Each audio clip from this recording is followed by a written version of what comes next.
Hi, everyone. Hi. We could just take your seats. We're going to get started. So my name is Claire Keenan-Kurgan, and I'm one of this year's organizers for Bit by Bit. How have you guys enjoyed the day so far? Good?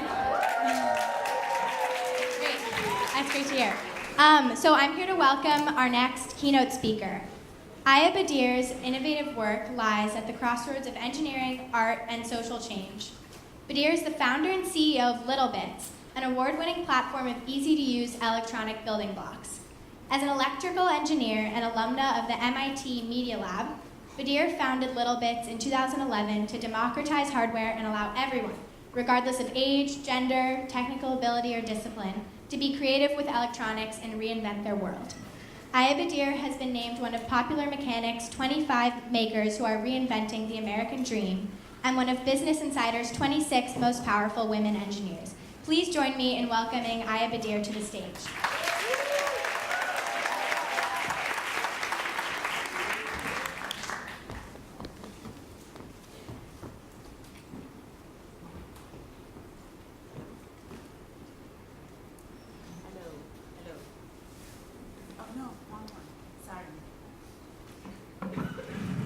Hello. Oh, okay. Hi, everyone. Thank you so much, Claire, for the introduction. Let me just take this. Thank you so much, Claire, for the introduction. I'm thrilled to be here. These are my favorite kinds of events that are intimate and small and self-organized, but where you can feel that there is a pulse and there is a nugget of an idea that's about to change the world, and this is exactly how it feels in here. So I'm really, really thrilled to be here. I want to give a round of applause to the organizers and to the school for supporting us. I am here because of a story similar to how I started, actually. Claire showed up at our office. The littleBits office is here in New York, in Chelsea, on 26th Street. And I was walking around the office one day. I think I was just like going to the bathroom or something. And the office manager told me, Claire is here for you. And I said, Claire, who? I don't think I have a meeting with anyone called Claire. And she said, well, she's here, so you should talk to her. And I said, okay. And so I went to the kitchen and I said, hi, my name's Ayah. And she's like, my name's Claire. I said, hi. Welcome to littleBits. What can I do for you? And Claire said, we're organizing this event. I want to invite you to be a speaker. This is a hand-delivered invitation, and we are really fans of yours, and we want you to be here. And I was so touched by the event, by the invitation. I was so touched by the event, and I was so excited about the idea that she just like showed up and just asked for what she wanted, and just really gave something a shot, even though, you know, I could have just not been there or turned her down, and she just took a chance. And I think that's an incredibly important thing, and it's one of my most important messages that I would say to you girls today, and boys as well, that we have to try things. You have to dream big and try things and just take a chance and be ready to be shut down and not be and be okay with it. That's the only way to move our big ideas forward. So thank you, Claire, and thank you for the entire team again.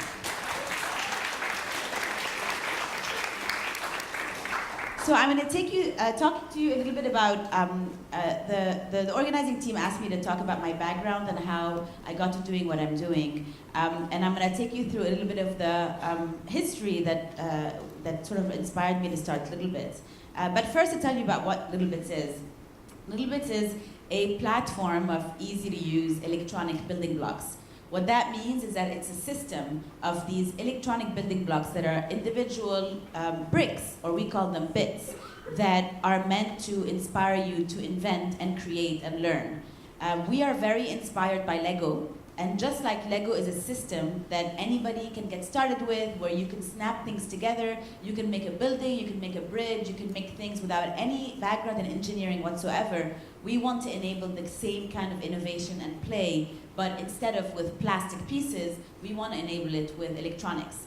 So that if you wanted to make a sibling alarm, or if you wanted to make a blinking shoe, or if you wanted to make a remote control car, you can snap some bits together, not have any background in engineering, not know how to program, and start super small, and very quickly you can yourself be an inventor and create engineering projects. The concept is simple. The bits are color-coded. Blue is power, pink is input, green is output, and orange is wire. all you need to do is snap two bits together. The magnets won't let you put them the wrong way, and you're off to an invention. So it's a few seconds, and everybody can be an inventor. Let me show you a video of what it looks like when people are starting to create.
The video was just a snapshot of different inventions and videos that kids have made around the world. Anything from musical instruments to toys that they've created, to robots, to little solutions to kind of world problems, to medical device prototypes and all these sorts of things. And the idea is that if we make the access to hardware easier and more fun and more playful, we can get so many more interesting inventions.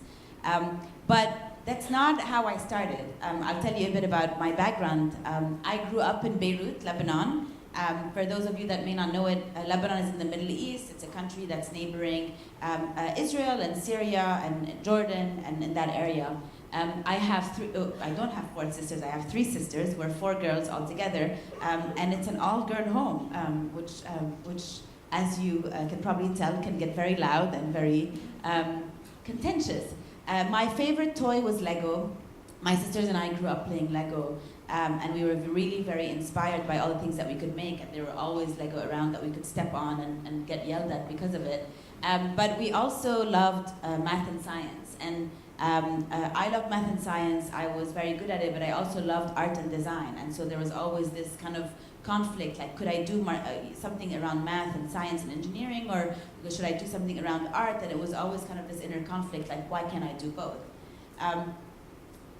I decided, because of encouragement from my parents and teachers, to go into engineering because I had good grades in math and science, and they encouraged me to be an engineer. And I went into engineering school for an undergrad, and the first project that I worked on and that I studied is this one. This is called the Z80 Processor. This is a processor. It's basically this big board that goes inside a computer that basically makes the computer function. It's one of the most influential processors of all time. It's influenced most all computers that we use today. But at the time, it was already out of production. It was very, very big processor, big project. It took 2 semesters for us to study it. And the way we studied it was all around books, memorizing facts, and basically checking answers off in tests. And that was so boring. I hated it. I was really uninspired, and I couldn't understand how something that was such powerful technology that's changed the world could be so boring to learn. And so I tried to quit multiple times, but I stuck with it, and I decided that I wanted to finish engineering school to really have that tool. I was happy when I graduated. I applied to go to the Media Lab at MIT. For those of you that don't know, it's a department within MIT, which is in Boston and Cambridge.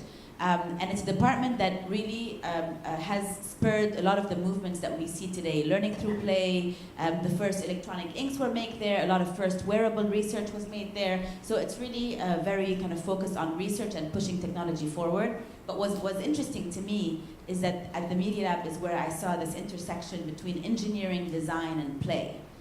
Usually engineering is a function, design is a function, and play is something that you do outside of school. In this case, all these 3 segments came together, and that was incredibly inspiring.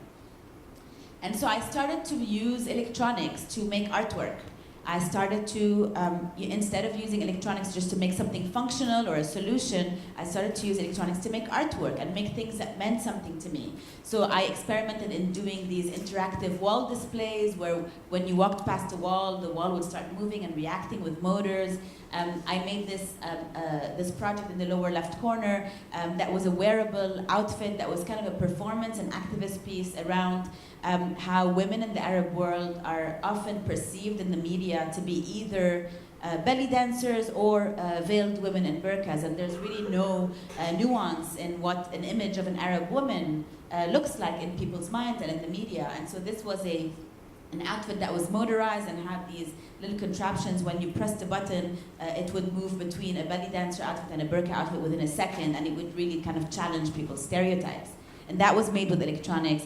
And then I made my thesis project, which was around airport security. So it was an outfit that had sensors on it, that when you get pulled out from a line to get randomly searched, it could detect how aggressive the search was on your body. So if you were being discriminated against, or if you were being touched inappropriately, there was a processor that would record that, and that you would have some kind of proof.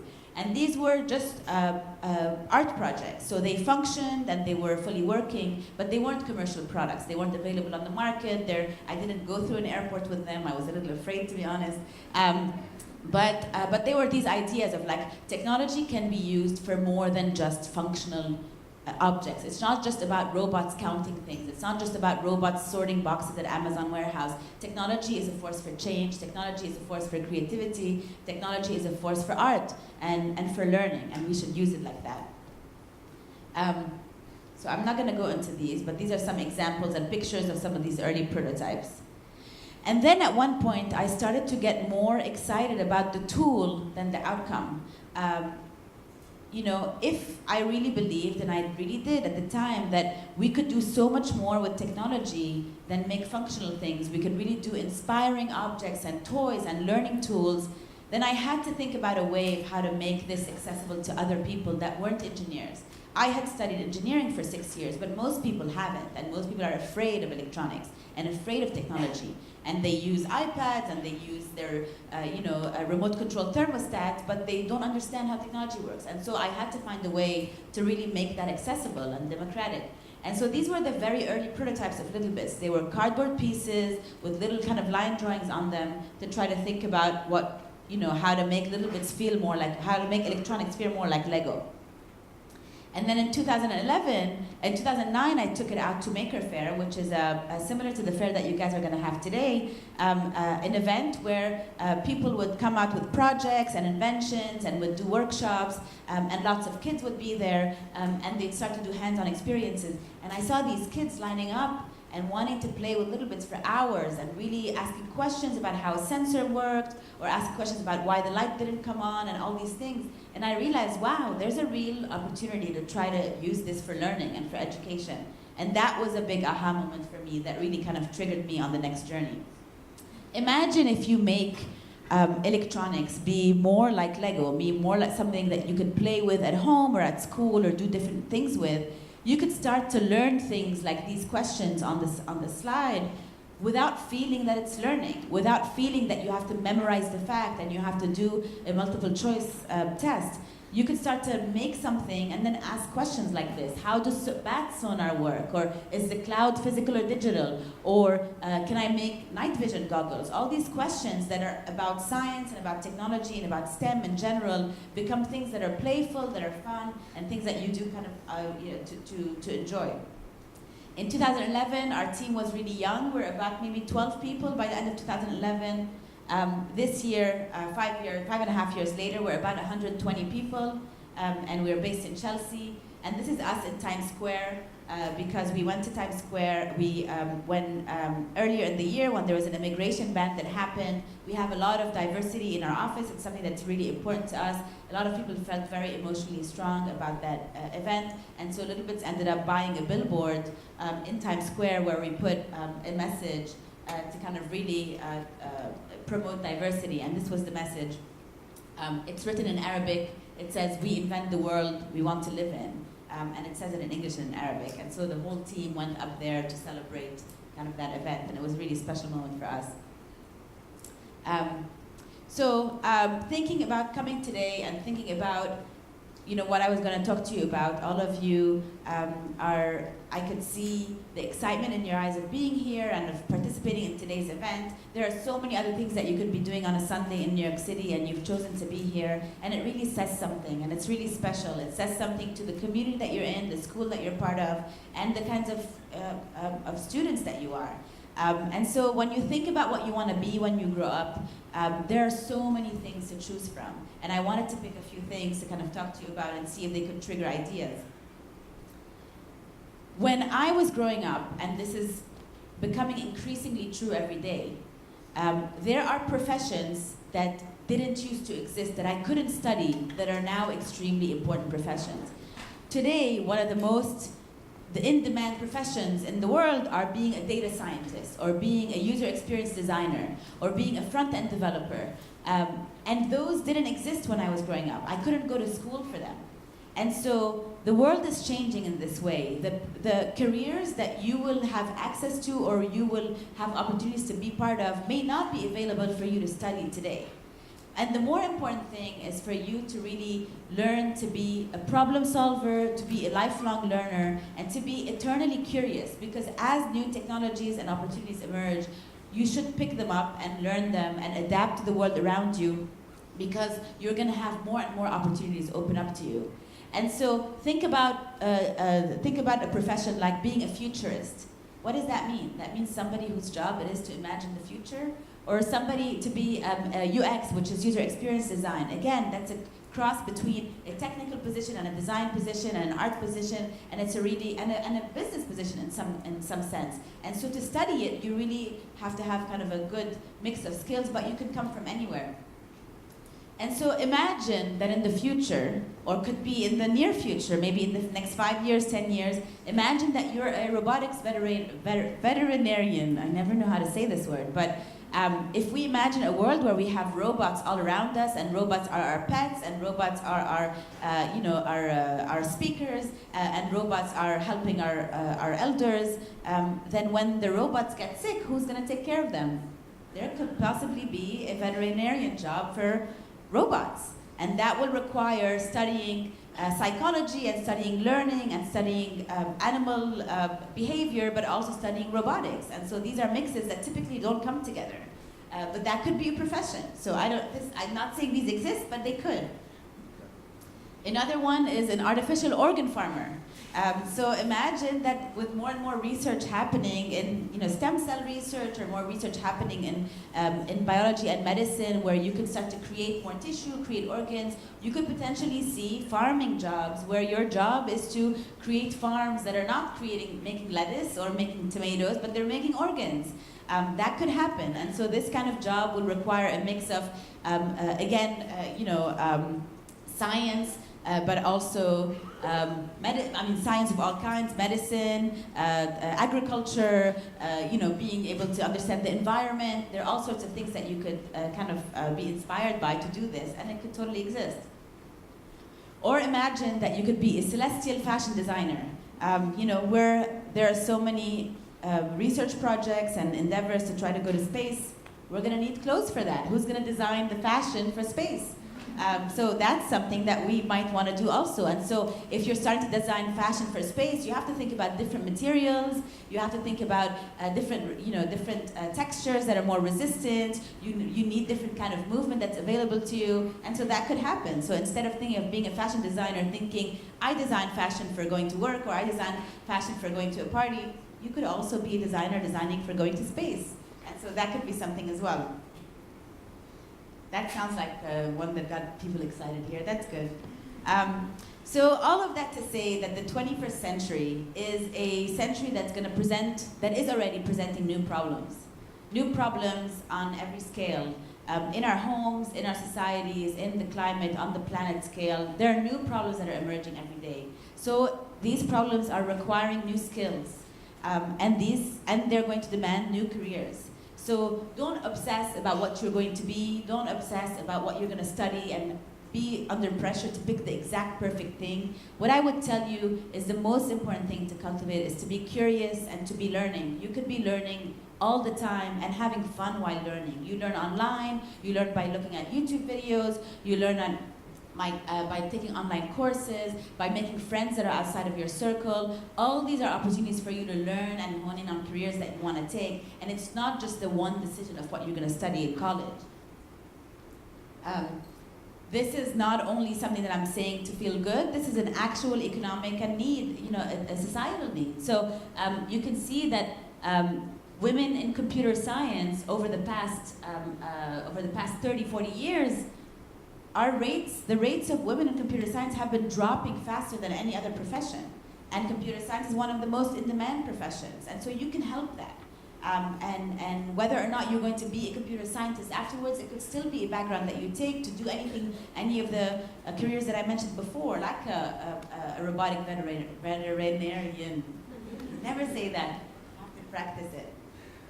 And so to help with this, let me just stop before I go. One of the things, we've been very aware of this problem for a while at littleBits, and we're trying to help create solutions to bring this idea of learning and fun much closer together. So a few months ago, we announced this new product that we made called littleBits Code Kit, which you are one of the first people to be able to see. And it's going to be at the fair today. And the whole concept, because behind the Code Kit, is we want to help students learn how to code through having fun. And the main idea is that you're going to learn how to code through making games. I don't know about you guys, but I loved playing games, making games, inventing games, and that was one of the funnest things that I used to do and that I still really sometimes do. And so imagine combining that with learning how to code, which is something that we know is important, but sometimes can be very boring. So that's the theory behind the Code Kit, and I'll show you a video about it.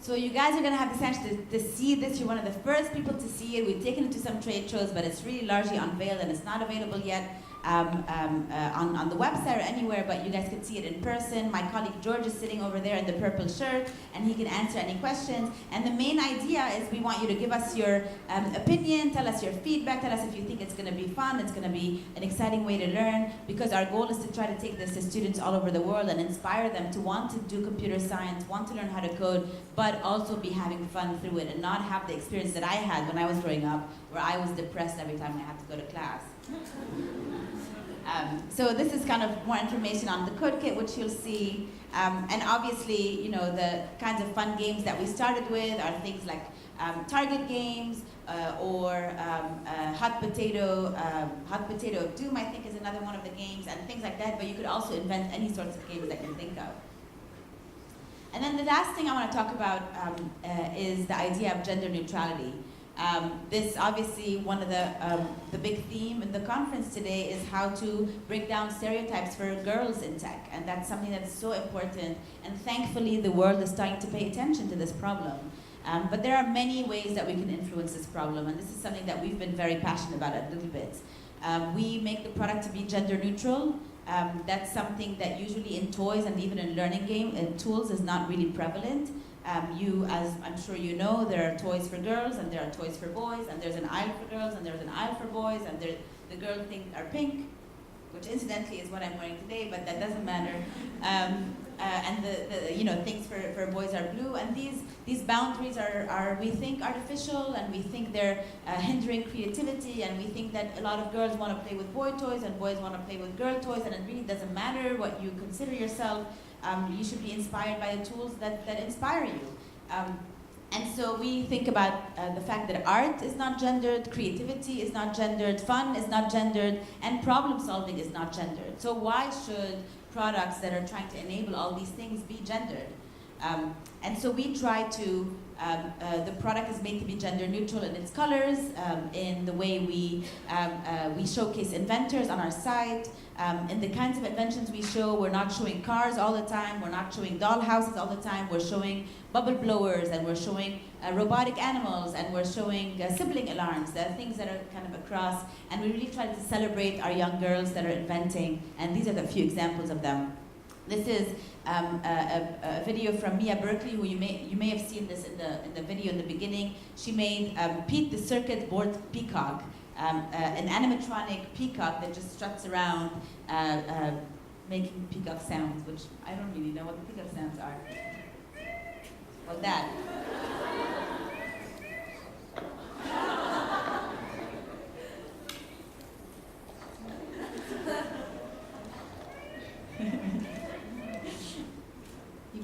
You could imagine watching this for hours, running around your apartment.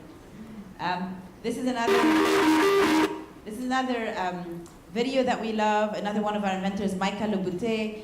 She is a singer-songwriter from Tokyo, and she used littleBits and some of the snippet that we did to invent a keytar. And her keytar inspired the project that you guys are going to see with the Code Kit that allows you to code music. And so this is her video.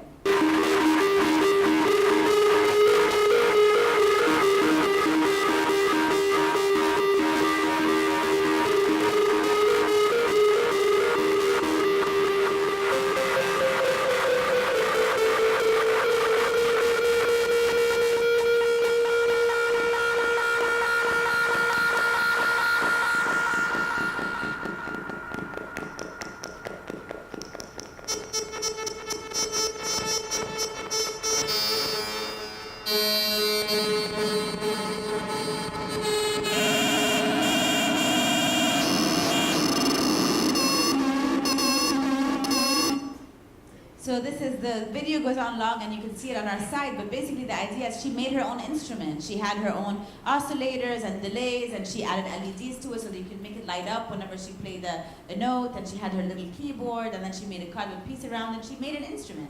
And this is something that it helped her enhance her craft of singing and songwriting. And then this is one of my favorites too. This is Anahit and her sister. I forget the name of the sister, but Anahit is one of our community members also, and she's very passionate about creating projects that help people with disabilities. And so this project was, I think, if I remember correctly, was to help her grandfather that had seeing impairment, and she wanted to create a solution for him to be able to walk around the home. And she was inspired by bat vision and how sonar works, and made this contraption where there was an infrared light and receiver that you could put on this handpiece and walk around the house, and when an obstacle was in front, it would start buzzing to tell her grandfather to take a turn. So this is it in action.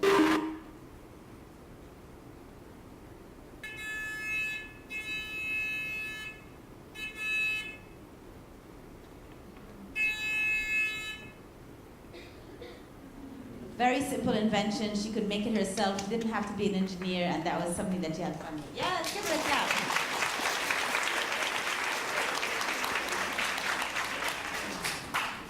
So that's all I have for you today. My biggest message to you is similar to how Claire did, similar to how Anahit did, similar to a lot of inventors that you see in the world. You're lucky, and we're all lucky to be able to try things and be exposed to things and have ideas of what we want to be. So the only thing in front of us is to try them and do them. And you don't need a lot of money. You don't need a big house. You don't need a lot of tools. You really need the curiosity and the desire to be lifelong learners to take you there. So I encourage you to do that. And thank you again for Dalton School and everybody for being here.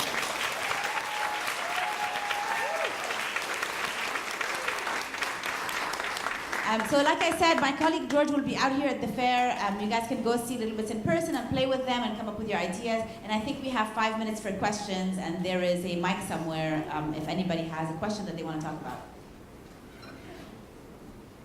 Right here. Can you say your name before you speak? Okay, my name is Emily.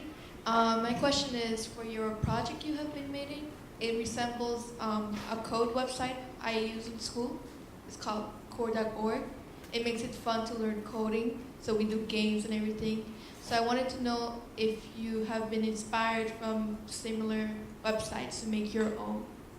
Very much. So code.org uses this platform called Blockly, which is this block-based programming. That's exactly what we're using too. So we didn't invent our own programming software. We basically just adapted it to work with littleBits, but we're using the same tool as them. So the idea is that if you're doing code.org, you could very easily learn how to use littleBits Code Kit and vice versa, because we're inspired by them and we don't want to compete. We just want to help make this movement even bigger. Any other questions in front here?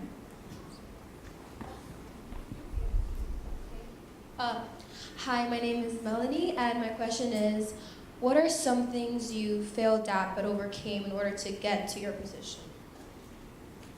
How much time do you have? I failed at a lot of things, to be honest. I started a career in finance. I kind of failed at that because I didn't love it, and so I was really not excited to go to work. The prototype of littleBits that you see, between the cardboard prototype and the final produced prototype, there was about 33 products in between. 32 failures before the 33rd success. I've failed, I've made mistakes in running the company and thinking that one thing was important more than the other. I've made mistakes in how we created the team. To be honest, we make mistakes every day, but we are not ashamed of it, and we learn fast from them, and we try to adapt. And I think that's more important than being afraid of failing.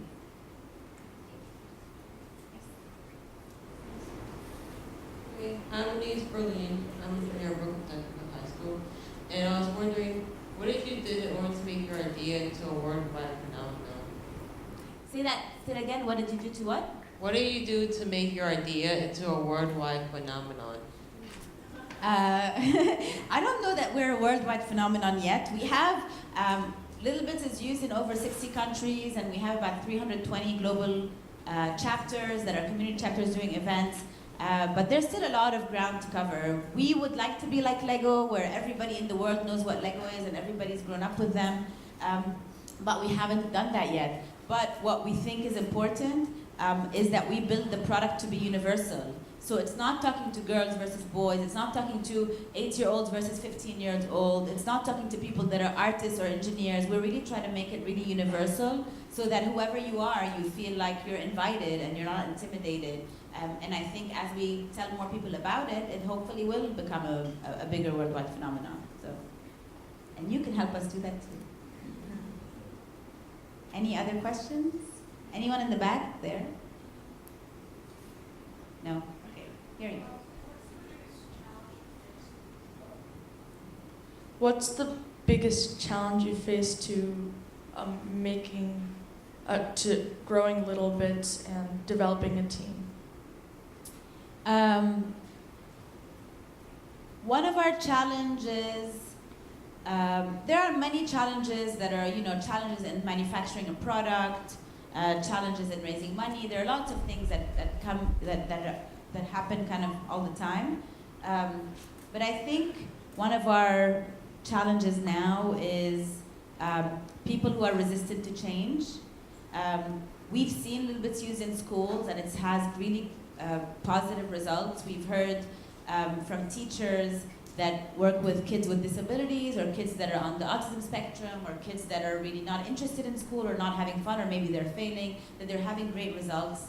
And so we have a lot of really good stories, and we get feedback from the kids who write us letters about how they've been inspired by what we do. But a lot of times the teacher or the administrator or the tech buyers are resistant to change, and so they are very resistant. They want to use the same tools they've been using for 20 years. They don't want to kind of learn a new technology. They don't want to put the time and effort into learning. And part of that is understandable because they're very busy and they need resources and material, which we try to create. But sometimes part of that is just being resistant to change, and that's something that's difficult. So that's why I said early in the beginning, you are all lucky to be in this school, because there's a lot of desire to think big and adopt new ideas here. In fact, I'm pretty sure one of our early educator evangelists is a teacher here, and I'm going to remember her name. She's an art teacher from kindergarten to third grade. She's an art and STEAM teacher. I'll remember her name exactly now, but she's been a supporter of ours for a long time. So you guys have this access and this community that you're part of, which is special. Unfortunately, we don't see that all across the country in the world. So that's something that we have to continuously work to change. Oh, and then I'll go back there. So growing up in Lebanon, what was, I guess, kind of your experience with education? How do you think it differs from what you've seen from education in the United States? And how do you think like the perception of computer science and females is different in Lebanon? Lebanon is an interesting country because it's in the Middle East, and there are a lot of conservative countries in the Middle East, particularly conservative on women's rights and what women can do. But Lebanon is a little different. It's more progressive as a country. It's much more exposed to different cultures. People speak different languages. It's a very, very small country, but it's more progressive. I had the luck of growing up in a family where my parents were very, very supportive. We were 4 girls. My dad would buy us electricity sets and chemistry sets when we were kids, never thinking that we should only be playing with dolls. And my mom was always a career woman. She always worked. And so I didn't have the concept that there was like women had to be at home and men had to work, or women had to work in certain fields that men couldn't do. I never had that concept. And so I feel like it was really special for me. But then when I went to college, I realized that I was lucky. Not everybody had grown up like that. And so that's why it's become one of the missions of the company is, kids are growing up in households that are different. Some are supportive and some are not. They're growing up in societies that are different. Some are supportive and some are not. And so if we as a company can try to affect change through what we put out in the world, then we can help create a little bit more access and less intimidation, more equality, we hope. Right over there.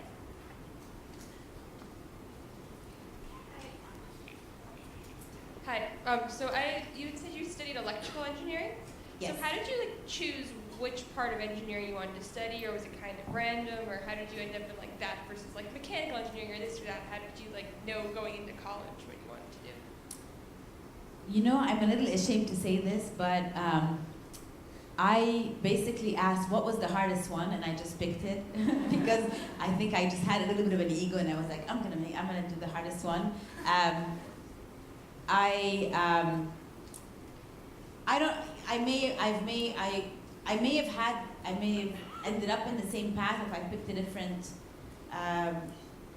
different course. I don't know. I'm very different today than a lot of the other electrical engineers that I studied with. Most of them are either in consulting, or a lot of them are in consulting, or they're some kind of functional management role. And I ended up going into engineering and education. And so I think even though at the time I made a decision based on what I thought was kind of the hardest or the most challenging, at the same time I could have picked anything and still kind of charted my course. So I think there's a little too much pressure on what you're going to study. I feel it very much in America also, you have to make sure you pick the exact right thing. And some of the most interesting people in the world that have really changed the world, they've made their own path. Some of them finished school, some of them didn't finish school, some of them changed careers multiple times, some of them didn't. I think the main thing that I would advocate is that you really try to find what you're passionate about, and you keep looking until you find it. And then when you're passionate about something, you're going to work harder than anybody else, you're going to work longer, you're going to be curious, because it's something that you're enjoying. And so that can happen in any profession.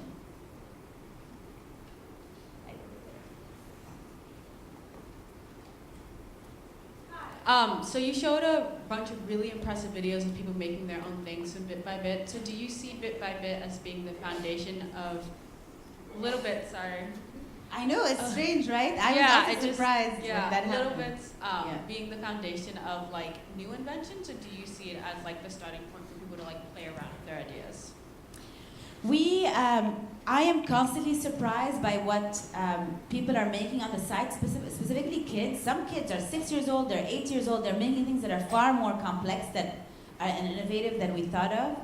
That's the favorite part of my job. So I think we hope that we can help create things, we can help inspire the creation of things that never existed and that are really kind of special and quirky. And it happens all the time. But even if it's just about improving something that already exists, or making it cheaper, or making it simpler, or making it more fun, that's good too. But I especially love the inventions that have like quirkiness and a playful tone to them, like the peacock, because it's like these little surprising, inventions that make you smile and you remember. And I think it's better than just like a slightly faster processor, So I think I think they're all great, but for me personally, I love the ones that make me smile. I think we'll take one last question. Somebody here? Oh, over there.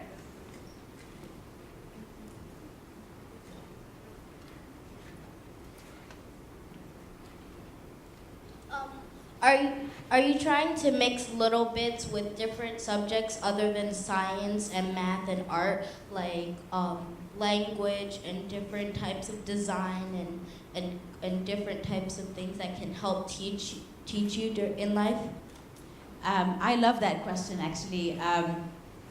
We didn't intend to, but we also never prevented anyone from doing it. And then we started looking on our community, on our website, and seeing that there were teachers all around the country using littleBits for subjects that we never thought would be relevant, like grammar.